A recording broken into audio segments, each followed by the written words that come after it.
que ler C.S. Lewis parece ser tão difícil? Vamos conversar sobre ele hoje. Eu me chamo Daiane Neves, sejam bem-vindos e bem-vindas aqui ao canal. É um prazer ter vocês aqui comigo.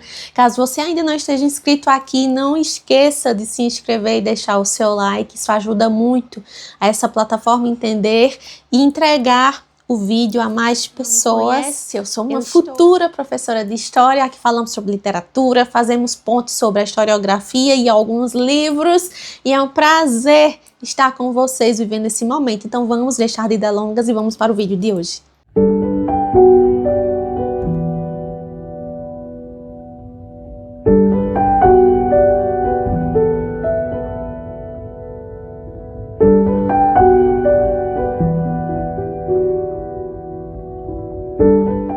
Então vamos lá. Se você, assim como eu, ama ler C.S. Lewis, mas sente uma certa dificuldade em ler os seus livros de não ficção, então esse vídeo é para você. Clive Staples Lewis, ou simplesmente Jack, para os mais íntimos e amigos, foi um dos autores mais lidos e citados no início do século XX. No entanto, é comum a gente ouvir leitores iniciantes confessarem que, apesar de amarem as Crônicas de Nárnia, sentem perdidos ao abrir, por exemplo, o Cristianismo Puro e Simples, ou ao abrir o livro O Peso da Glória, ou ao tentar ler A Abolição do Homem, enfim. A sensação que dá, e eu entendo vocês, é de que Lewis é difícil. E isso não é um erro do leitor, mas é uma característica da formação do autor, veja bem.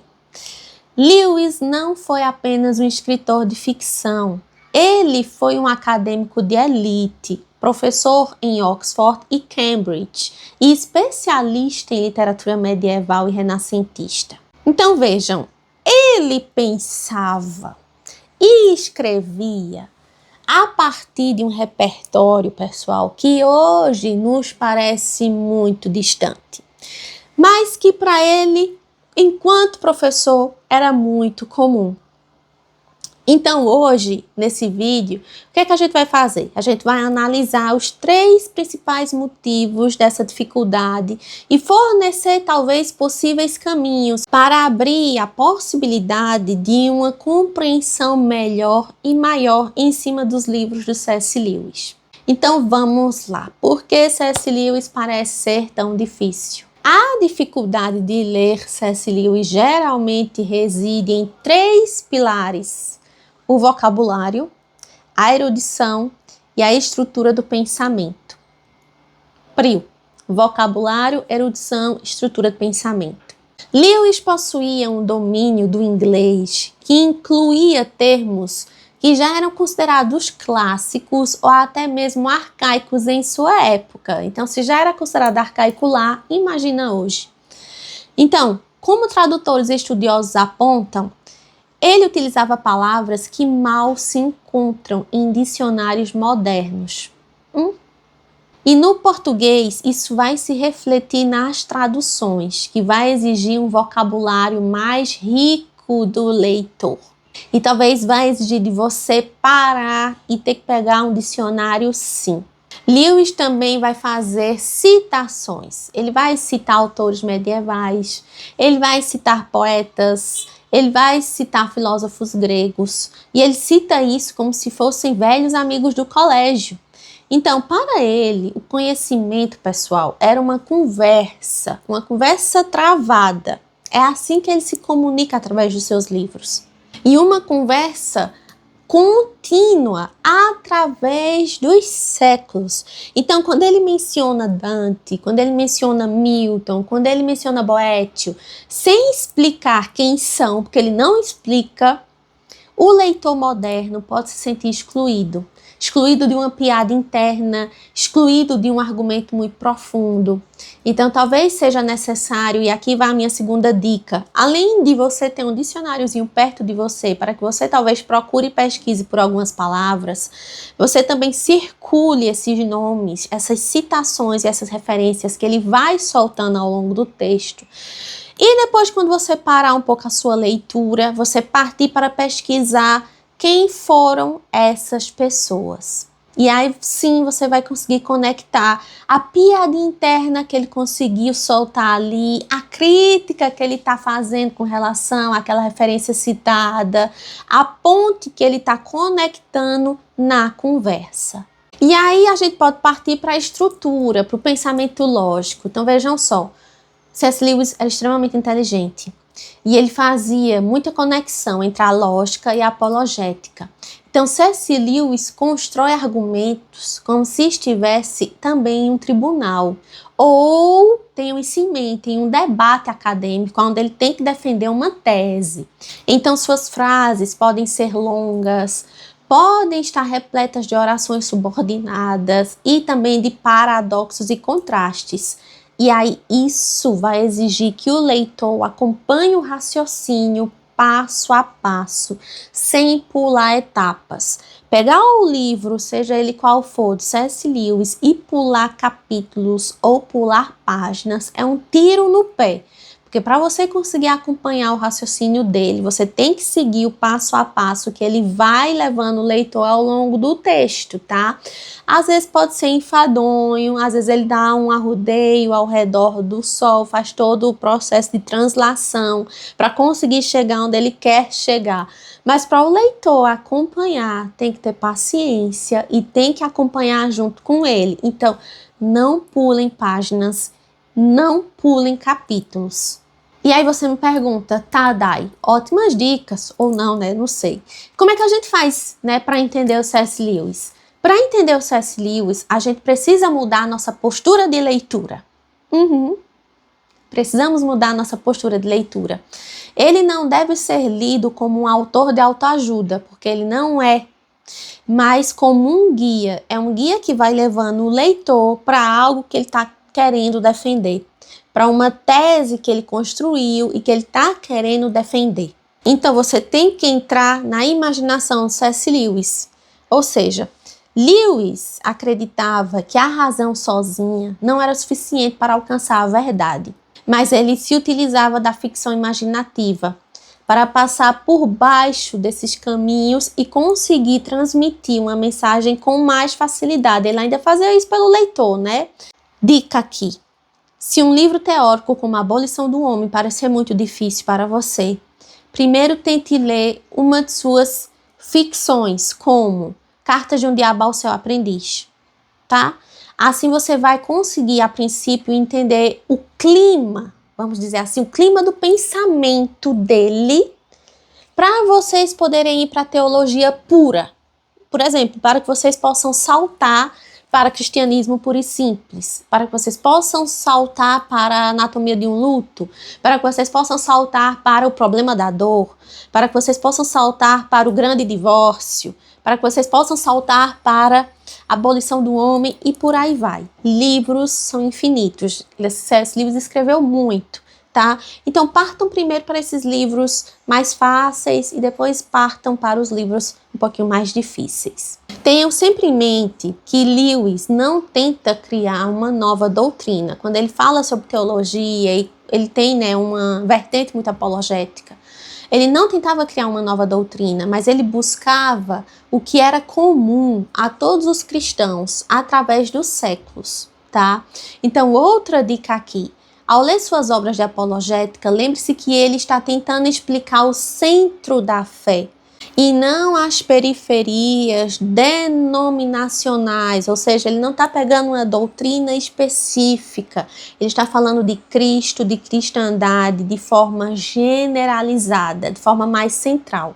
Sempre é dessa forma. Ele não está falando especificamente sobre catolicismo, ele não está falando especificamente sobre protestantismo, sobre espiritismo e por aí vai, sobre as religiões de matrizes africanas. Ele não fala especificamente sobre nenhuma delas. Ele fala sobre cristandade, sobre Cristo, sobre fé, sobre virtude, de uma forma muito geral. Então, C.S. Lewis, ele sempre está na base do que é Cristo, tá? E isso, eu sinto daqui que vai simplificar o seu entendimento de leitura, tá? Ler com dicionário, já falei aqui para vocês, por conta da linguagem, por conta de algumas palavras. Ele usa alguns termos técnicos e que são termos arcaicos, isso é fato. Então, possa ser que você tenha a sensação de barreira linguística, tá?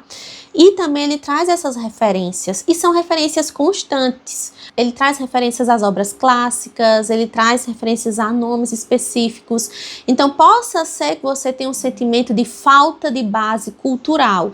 Então, é aquilo que eu já disse. Dicionáriozinho por perto, quando necessário, circular nomes não reconhecidos no momento por você, para que depois, quando você dá uma pausazinha naquela leitura, você pesquisar quem é aquela pessoa, ou o que significa aquela palavra que ele falou, tá? Isso também pode gerar uma sensação de cansaço, cansaço mental e de quebra, né, no ritmo da leitura. E possa ser que isso faça, se você parar de imediato, sempre para pesquisar, possa ser que você perca o fio da meada. Então, uma dicasinha aqui também para vocês é que vocês não façam isso de imediato, essas pausas para pesquisar de imediato. Circula ali rapidinho, deixa para fazer essas pesquisas depois. Não tenha vergonha de pesquisar. Não tenha vergonha de pesquisar. Vou repetir de novo. Não tenha vergonha de pesquisar. Por quê? Porque C.S. Lewis escreveu para um público que na época tinha uma educação clássica mais sólida, diferente dos nossos dias, tá? Então, se possível também, é mais difícil de encontrar. Usar edições comentadas. Eu não vejo, pelo menos atualmente, nessas novas edições especiais que saem pela Thomas Nelson Brasil, edições comentadas e nem com textos de apoio. Nem no começo, nem no final do livro. É uma pena. É um trabalho que a Penguin e Companhia faz nos livros clássicos. A Penguin e Companhia, nos seus livros clássicos, franceses, ingleses, latino-americanos, sempre traz uma vasta lista de referências com rodapés, tá tudo ali, né, os textozinhos de apoio, ou então com pós-fácil e prefácio, escritos por professores que são da academia, especializados naquele autor, naquela obra, e esses textos de apoio, pessoal, faz uma diferença gigantesca nessas obras clássicas. Sinto muita falta, e aqui vai até uma dica para Thomas Nelson Brasil, comecem a investir em edições, né, não só para o C.S. Lewis, mas para outros autores que são um pouquinho mais difíceis de entender, colocando esses textozinhos de apoio, né, minha gente? Pega um professor, um pastor, um padre, um teólogo, um especialista da área que trabalha aquela temática em cima daquilo ali, traga esses textos, né? Vai valorizar tanto a edição, vocês não imaginam. Outra dica aqui muito boa, ele cita muito o George MacDonald. Ele cita demais. Tem uma referência vastíssima a George MacDonald em mais de um livro, C.S. Lewis. Pesquisem quem foi George MacDonald, quem foi esse mestre para C.S. Lewis. Tá? Pesquisem sobre George MacDonald, né? Destravem, né, esses capítulos com calma.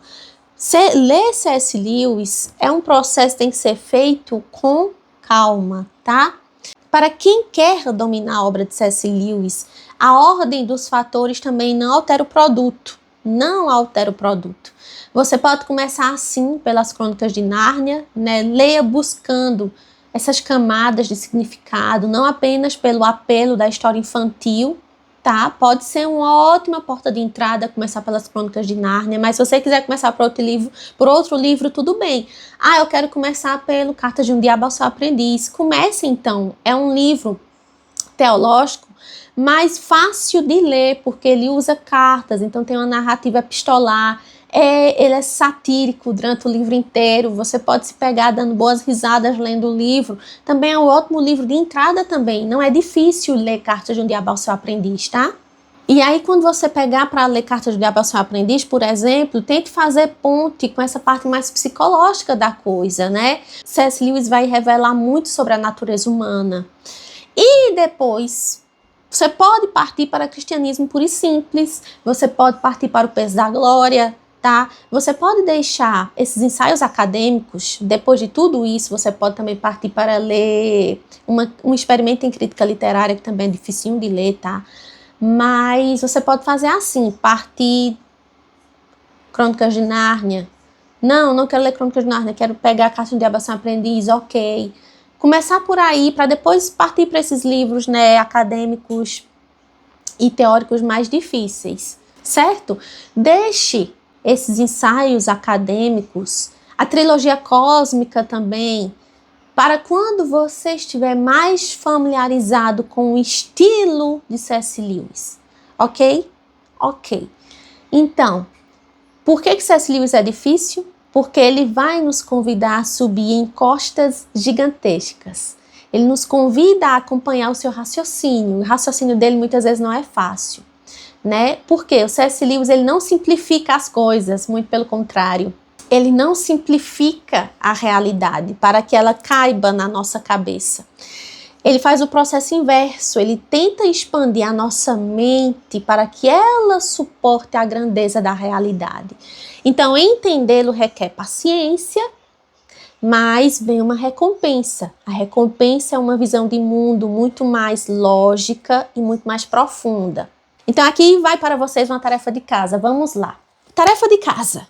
Escolha um capítulo de Cristianismo Puro e Simples, se você tiver esse livro em casa. Escolha um capítulo de Cristianismo Puro e Simples e tente explicar o argumento central para alguém com as suas próprias palavras.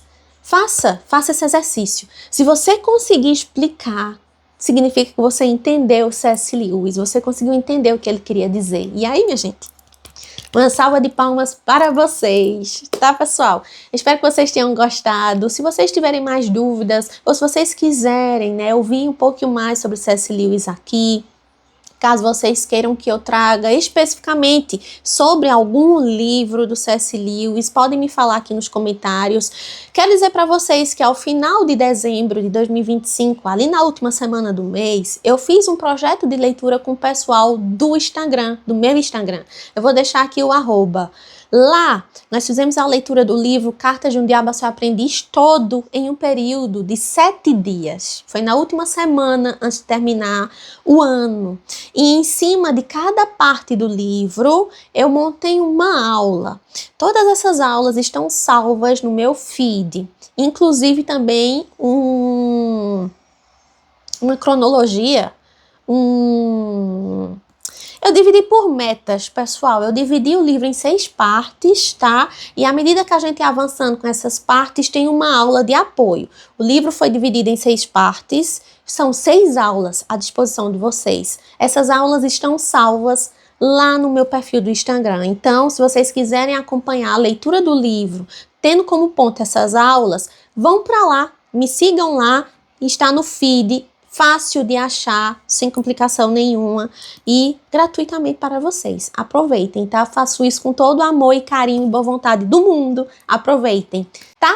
É isso, pessoal. Até o próximo vídeo. Tchau!